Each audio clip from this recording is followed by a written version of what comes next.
నిన్ను ప్రేమించిందో చిన్ని మనసుకే తెలియదుగా, నిన్ను మరవడం జరగదుగా.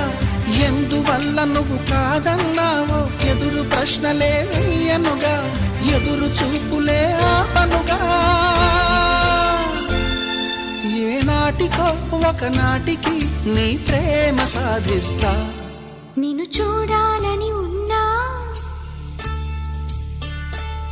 నిన్ను చూడాలని